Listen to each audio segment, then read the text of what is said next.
TV, jicho la nyumbani. Tuzungumzie hilo la Frere Patrice kutoka DRC. Ndio kile ambacho nimekisema kwamba inategemeana ni mwimbaji yupi wa gospel utakayekutana naye. Yes, lakini kwanza masuala ya kulipa pesa ili ufanye collab na mtu, hiyo katika ulimwengu wa gospel ipo. Yes.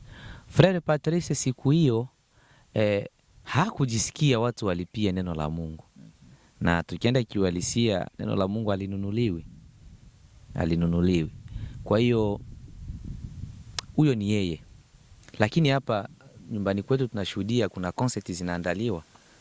Kuna kundi za gospel zinaandaa concert. Hautoingia usipolipia kadi. Hiyo ni kweli. Kuna zile group ambazo zinaandaa mauzinduzi. Sawa?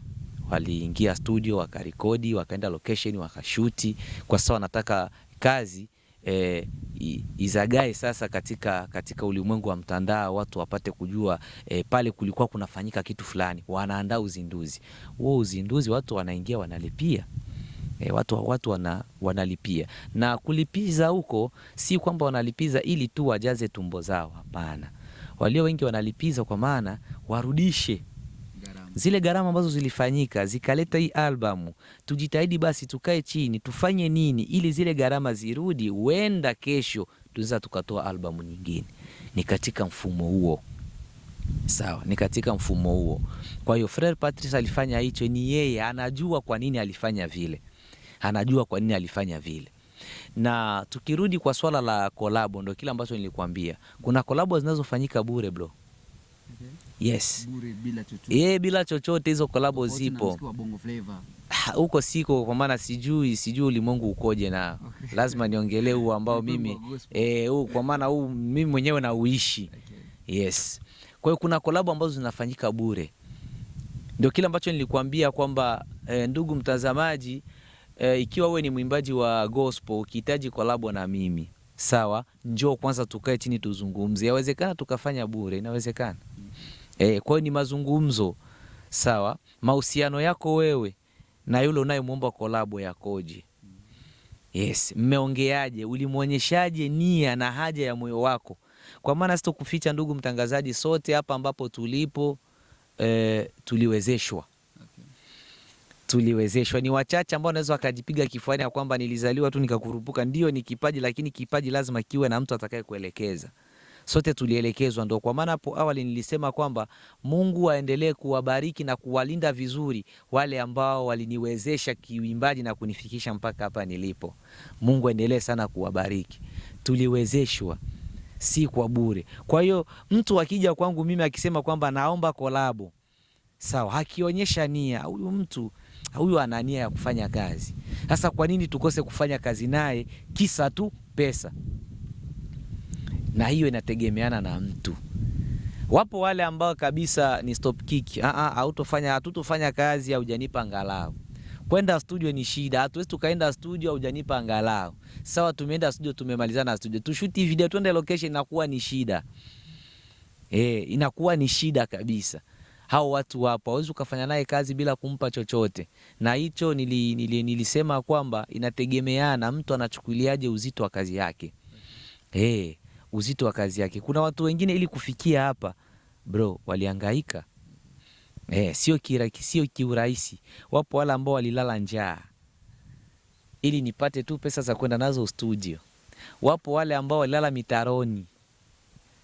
Wapo wale ambao walilala nje. Wapo ambao walikokotana na watu maproducer kuongea sana ili afikie tu malengo. Sasa kila mtu ana njia ambayo amekwenda kuipitia ili kufikia pale ambapo walipo. Sasa ukija kwangu, ukiniomba mimi tufanye collab, labda yawezekana mimi katika kufika kwangu hapa sijawa na mahangaiko yoyote yale. Kama ni watu wa kunielekeza walikuwa naelekeza kiurahisi tu. Kama ni pesa za kwenda nazo studio nilikuwa nazipata kiulaini tu. Kama ni kwenda location ma director nilikuwa nipo nao sawa tu. Lakini kuna watu wengine ili aende studio apige kwanza jembe mwanangu. Analima sana. Ili apate pesa za kwenda location, yani afanyie kwanza watu wengi kazi, tena sio kazi eti kazi ndogo ndogo, kazi kweli, ili anapokwenda location hakikishe hapa nipo vizuri kifedha. Kwa maana location nako pia kuna mambo mengi. Kwa hiyo kuomba mtu pesa wakati wa unapoombwa kolabo, hiyo inategemeana na mwimbaji mwenyewe ambaye umekwenda kukutana naye, lakini isikupatie taabu. Cha kwanza mfikie, ongea naye.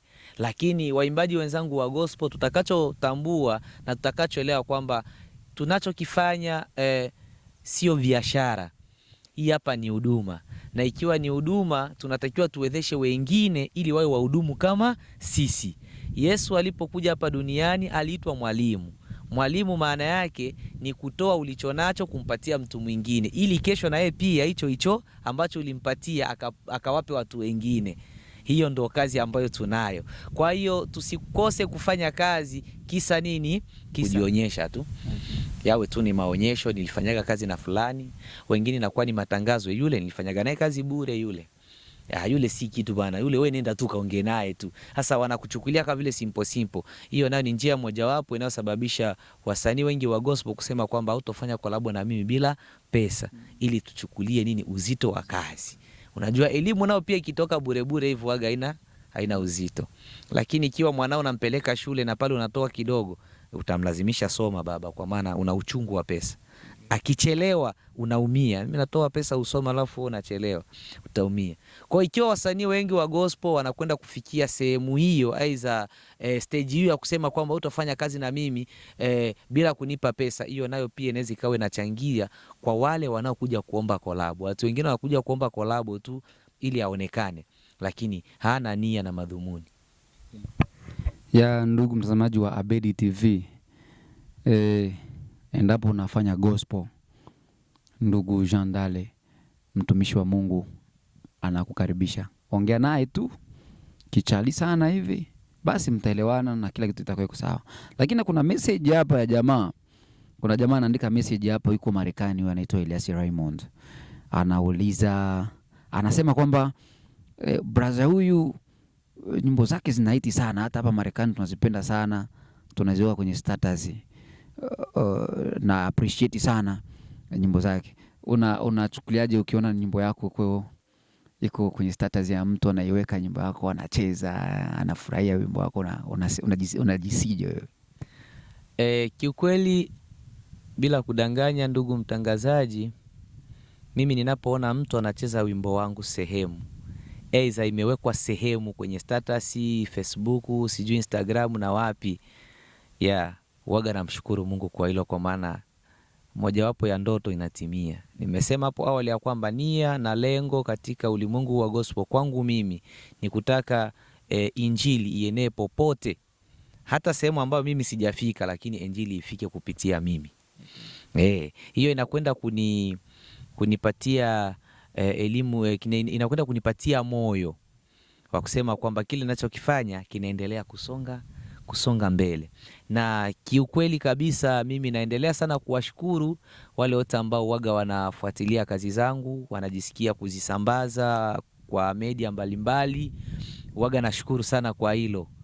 Hao ni masupporters wakubwa. Hao ni masupporters wakubwa sana, so watu wa kudharau. Yes. Ni watu wa kuombea Mungu kabisa, kwa maana sio kazi rahisi mtu akose kuweka picha yake kwenye status halafu akuchukue wewe. Yawezekana wengine hawajawahi hata kutuona live, lakini anachukua tu sijui picha yako za wimbo wako, video yote anachukua anaweka kwenye status paf. Huo ni upendo bro. Na hiyo inaonyesha jinsi gani kazi inasonga mbele na inaendelea.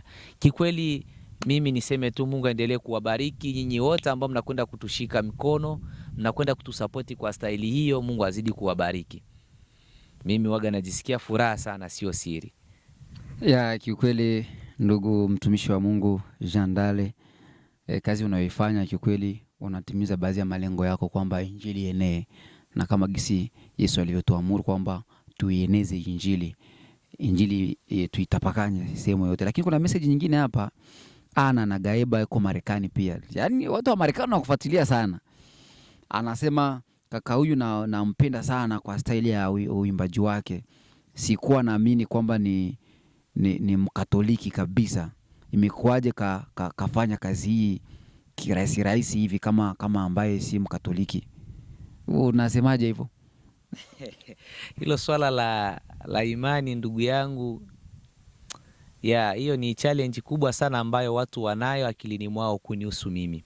Lakini tu niseme katika ulimwengu wa gospel, katika ulimwengu wa roho tuseme, ni Roho Mtakatifu.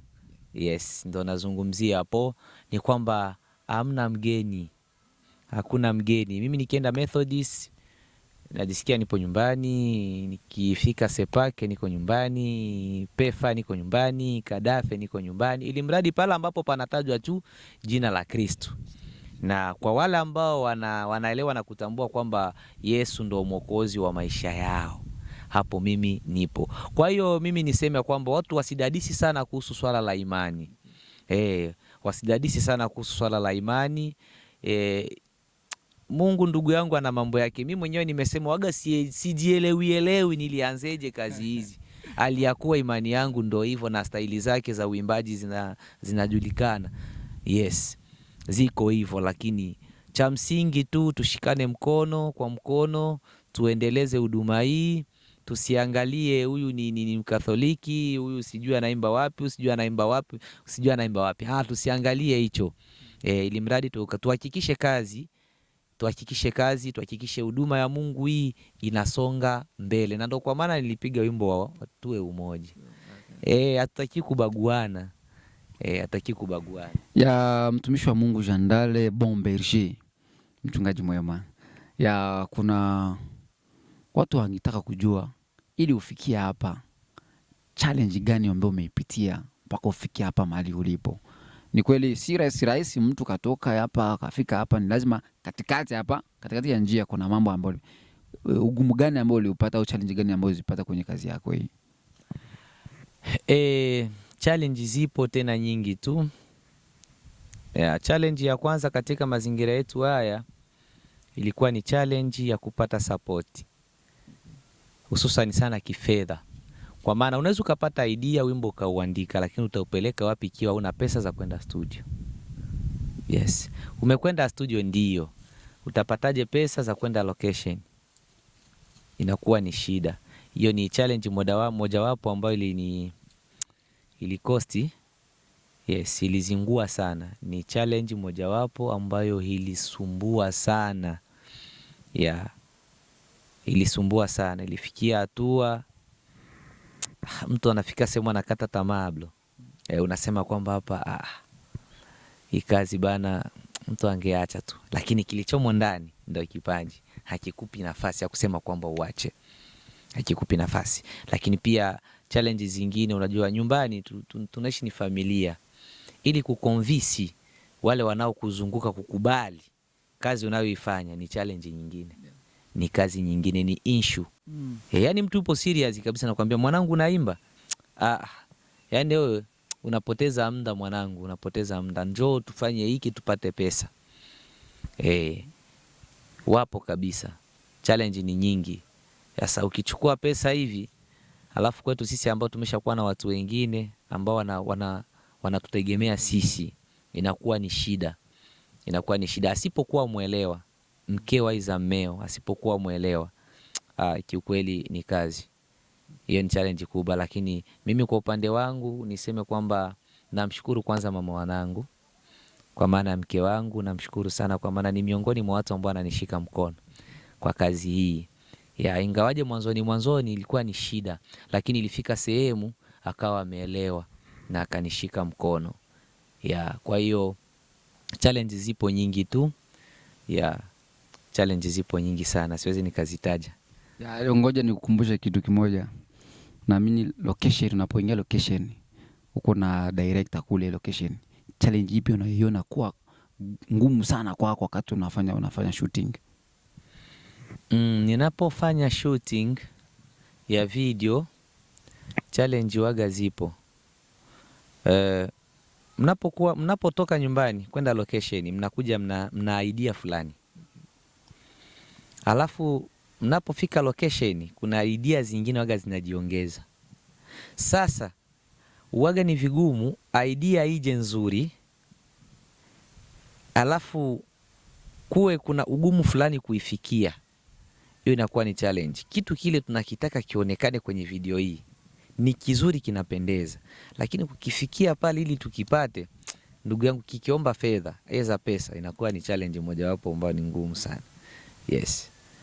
Yeah, magonjwa yapo, wapo wanaoumwa tu nani location. Wapo wanaoumwa location kabisa. Unakuta mlitoka na mtu nyumbani, anaweza kawa densa. Yeah. Hata wewe mwenyewe pia unaweza kutoka tu uko vizuri nyumbani, kufika pale kichwa kinaanza kuuma. Ni challenge. Kamera hizi waga nazo pia ni challenge zingine. Mara director, mara battery imeisha charge alafu upo kwenye mood, ni challenge. Inaumiza. Kwa hiyo challenge ni nyingi sana ambazo zinatokea sana location, na zikiwa zinaomba pesa alafu uwe ukuweka pesa za ziada, inakuwa ni issue, inakuwa ni shughuli. Napata idea, huyu jamaa angecheza hapa hivi ili pawe hivi. Alafu ili pawe hivi inahitaji mshiko kidogo. Ukiwa hauna, inakuwa ni challenge kubwa sana. Kwa hiyo zipo nyingi tu, zipo nyingi. Challenge zipo nyingi. Utakwenda location, masuala ya mavazi. Ikiwa ni kwenye jua hivyo, mwanangu naanikwa kwenye jua, ni challenge. Unatoka huko yani jasho inafumuka mpaka basi. Kwa hiyo challenge ni nyingi sana, lakini sisi tukatishe tamaa waimbaji, tuendelee tu, one day tutashinda. Na niulize kitu kingine kuhusiana na swala la kukamilisha wimbo wako. Yaani unaanza studio, ukitoka studio unaandaa mambo ya location, shooting. Gharama ipi ambayo unaifanya au kiwango gani ya pesa unatumia kwa kukamilisha wimbo mzima, ukianzia kwenye studio na kwenda pia kwenye shooting? Gharama zinategemeana na zinatofautiana bro. Gharama zinatofautiana. Mtu anapoandika wimbo kuna feeling fulani ambayo anayo kichwani mwake. Kuna wakina sisi tunapiga hata gitaa kwenye mdomo. Tunapiga. Halafu unapofika kwa producer anakuambia wimbo, ndugu yangu ulikuwa nataka tupige gitaa. Hapana. Hapa tunapiga nini? Ni keyboard tu mwanangu. Wimbo ulikuwa nataka tu tucheze na keyboard. Hapana. Wimbo unatakiwa utafute nani? Mpiga gitaa. Lakini wimbo hauwezi ukaenda bila live, utafuta drums mwanangu tupige. Alafu unakuja kuta kila ambacho ulikuwa unakifikiria hakipo. Kuna wengine wanaenda studio umejipanga hivi, producer akapangua vyote akwambia mwanangu hapo unaenda hivi, unaenda hivi, unaenda hivi. Yes. Gharama zinaongezeka, gharama zinapunguka kwa staili hizo. Hiyo ipo. Kuna wimbo unaweza ukachora location akilini mwako, mimi nataka niende sehemu fulani, lakini kumpatia director wimbo akiusikiliza na akasema mwanangu, huu wimbo hapa ni wewe ujipange tu barabarani pale tushuti, maisha yaendelee. Huu wimbo ndugu, ili uiti watu natakiwa tuigize. Tunatakiwa tuigize, na katika kuigiza kwetu tunatakiwa tupate ofisi fulani kubwa hivi, babu kubwa mwanangu. Hapo lazima utafute wasanii waigizaji. Unakuta gharama inaongezeka. Hiyo gharama inaongezeka. Lakini wewe unatoka nyumbani unasema huu wimbo bado tutafanya tu 1 2 3 hapa, itaomba hata pesa nyingi, lakini kufika kwa director mambo yanabadilika. Unaweza ukachora budget kubwa ya wimbo, lakini kufika kwa producer ikapunguka. Unaweza ukakadiria budget, lakini kufika kwa producer ikapanda. Sawa? Mmemalizana na producer kwenda kwa director, naye pia ana mambo yake anapanda. Aidha anashusha budget, yote inategemeana. Kwa hiyo nyimbo zote hazilingani budget. Budget ya wimbo ndugu yangu, mimi siwezi nikakubali eti 100% msanii awe mwimbaji wa gospel, awe wa bongo flavor, awe wa bolingo, wa nini, hata hawa waigizaji ajipige kifuani kwamba mimi igizo zangu zote waga ni gharama ni ile ile. Hapana. Huo ni uongo. So kweli. Ndugu mtazamaji wa Abedi TV, uko na mtangazaji wako Sadma Maisha, na nyuma ya kamera yuko Bosco B. Niko na mtumishi wa Mungu Jean Dale Bomberger. Anaiti vizuri. Yaani nyimbo zake ziko fresh sana. Zina maneno, zina mashiko. Lakini pia kuna wimbo mmoja nilifuatilia ule wimbo unaitwa Valentine. Ule wimbo wako ule tunavyozoea ukiniambia Valentine, na hapo najua ni masuala ya mapenzi, inataka nitoke na mtu wangu. Sijui sasa kwa style ambayo uliutengeneza ule wimbo ukali tofauti na mawazo ya watu kisi wanavyofikiria kila siku. Ile mawazo uliyafikiria namna gani mpaka kutengeneza kwenye style ile? Valentine Day. Sawa. Kila mtu na mtazamo wake. Tukienda katika ulimwengu wa mapenzi wanachukulia Valentine Day kwa style hiyo. Wanichukulia vile. Tukienda kwa ndugu jamaa na marafiki katika familia, Valentine Day wanaipokea kwa mtazamo wao. Inategemeana. Valentine Day inasemekana ni sikukuu ya wapendanao ulimwenguni. Ndio inavyoongelewa. Sikukuu ya wapendanao ulimwenguni. Haijalishi nampenda nani. Haijalishi nakupenda wewe, nampenda kakaangu, dadaangu, mamaangu, mdogo wangu, mwanangu, haijalishi. Kwa kila mtu kwanza anapokea Valentine Day kwa mtazamo wake. Kwa hiyo kile nilichokifanya mimi nilitaka kupatia watu knowledge fulani, kwa maana watu wanaishi kwa mazoea ndugu yangu. Tumeshazoea hiki. Wanapozungumzia Valentine Day wengine wameshachora tu swala la mapenzi, mke na mme. Sawa. Aidha wale ambao wako kwenye relationship tu, sijui mapenzi. Walio wengi wamechora hicho akilini, lakini Valentine Day mwanangu haizungumzii sana swala hilo la mapenzi, ingawaje yamo ndani yake. Sawa. Valentine Day inaweza ikaja kwa staili ya mimi nionyeshe jinsi gani ninavyompenda mama yangu mzazi, baba yangu mzazi, dada yangu, kaka yangu, ninavyopenda hata kanisa langu, ninavyopenda hata kazi yangu. Sawa. Ndio kwa maana siku hiyo ukiangalia status za watu unamkuta mtu anaandika my Valentine Day, kuja kuangalia ni binti ameposti babake. Sawa? My Valentine Day, huyu ni kijana mvulana lakini amemposti mama yake, amemposti dada yake. Hiyo inategemeana sasa.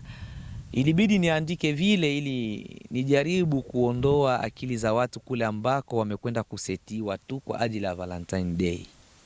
Valentine Day ndugu yangu, aidha ndugu mtazamaji, haijawa hapo kwa ajili ya mpenzi wako, aidha mchumba wako, aidha mke wako tu, hapana. Valentine Day inasemekana sikukuu ya wapendanao ulimwenguni. Kwa hiyo tukikumbuka zaidi sana tuwe na upendo. Na upendo haujabagua, si kwamba ni upendo tu wewe kutafuta mke na mme muoane, hapana. Yes, ni upendo kati yako wewe na ndugu yako, dada yako, mama yako, shangazi, mjomba na wengine wote ambao unakwenda kukutana nao katika nyanja mbalimbali. Sawa? Yes. Kwa nilitaka nifanye hicho tu ili niweze kupatia watu picha yao ya kwamba Valentine Day haiko pale kwa ajili ya mapenzi tu kama tunavyofikiria. Hapana. Valentine Day ni kwa ajili ya rika zote. Unaweza ukamwonyesha mwanao jinsi gani unampenda. Hiyo ipo. Ndio kwa maana mimi niliimba kabisa Valentine Day yangu, mwenzenu natoka na Yesu, sitoki na mwingine, mwenzenu natoka na Yesu. Alitaka nimwonyeshe jinsi gani mimi nampenda Yesu. Ndio Valentine Day yangu. Ikiwa na utatoka na wako, hayo ni ya kwako wewe. Lakini mimi natoka na Yesu. Kwa hiyo iko hivyo ndugu mtangazaji, ilibidi nifanye hicho ili kuondoa pengine kula ambako fikra za watu zilikwenda kupelekwa kwa ajili ya Valentine Day tu. So kweli. Yes. Ni kweli. Wanaongea vizuri sana. Naamini tumeelimika sana kufuatana na ule wimbo wako wa Valentine Day. Kiukweli watu walikuwa wanachukulia mazingira mengine, ukisema usikia tu Valentine Day unajua tu ni mpenzi wangu, mamangu, nani. Lakini kwa style ambayo umekuja nayo ni kweli una mambo mapya ambayo unatuletea katika ulimwengu huu. Naamini tutabadilika. Atakayefuata nyimbo zako kiukweli atabarikiwa, lakini pia atabadilika. Utamwamini Yesu kwa Bwana Mwokozi wake. So kuna nyimbo zako nyingi ambazo umeshazitengeneza na kuna zingine bado ziko njiani hujazitoa, naamini. Ni nyimbo ipi ambayo unaipenda kabisa ukasema hii wimbo nimeitengeneza kwa mashairi mazuri kwa wimbo zangu zote? Hii ndio naweza nikaita kwenye nafasi ya kwanza. Ni ipi ambayo unaipenda zaidi? Ndugu mtangazaji, utakachoelewa na kujua kwamba mimi huwa naheshimu na naheshimisha kazi zangu zote. Hamna kazi kubwa na kazi ndogo. Kazi zangu zote huwa naziweka kwenye level hii moja. Kwa maana zote nilitafakari ili zionekane kuwa kazi. Yes. Ndo kwa maana hata Mungu alisema chochote kile nilichokiumba ni chema. Lakini si walemavu hapo. Yes. Kwa hiyo chochote kile ambacho mimi nakwenda ukifanya katika ulimwengu wa gospel, mimi nakithamanisha, si kwamba nabagua hiki, si kwamba napendelea sana hiki, hapana. Yes, lakini kuna nyimbo zile ambazo unaweza kufuatilia mtandaoni, ukaona huu hapa umetembea sana kuzidi huu, inategemeana na wapokeaji. Lakini mimi sijatengeneza ili huu utembee sana, alafu hapa ndo ubaki nyuma. Si kwamba huu niliupendelea sana mashairi, nikaweka mashairi mazuri mazuri, alafu hapa niweke mashairi madogo madogo aiza mabaya mabaya. Hapana, sio hivyo. Sio hivyo kabisa bro. Na ndugu mtazamaji, aiza ndugu mwimbaji mwenzangu mwenzangu mwimbaji wa gospel, haijalishi uko binafsi, aiza unaimba kwenye grupu, kwenye kwaya, kanisani, edha wapi, usibague kazi zako. Usibague kazi zako. Heshimisha kazi yako. Katika maandiko matakatifu, kitabu cha Biblia kimebeba maneno mengi. Na kuna yale maneno ukiyasikia, mbona hili kama vile linatupotosha, lakini Mungu alisema kwamba maandiko anasema kwamba kila andiko lililoandikwa limepuliziwa na nini? Sawa. Kwa hiyo limethamanika. Sawa. Lina uzito wake. Kwa hiyo usidharau kazi yako hata moja. Kila kazi umeifanya wewe, iheshimishe. Imekugharimu, ulikaa chini ukatafakari, kichwa kikauma, inazingua bro. Unapoandika wimbo hivi sometime huaga ni shida. Ni issue. Mara rudilia, anzia, mara futa, mara fanya hivi, mara vile. Kuna sometime unachoka, unasinzia hata kwenye kiti mwenyewe. Hiyo inatokea, alafu uje udharau kazi.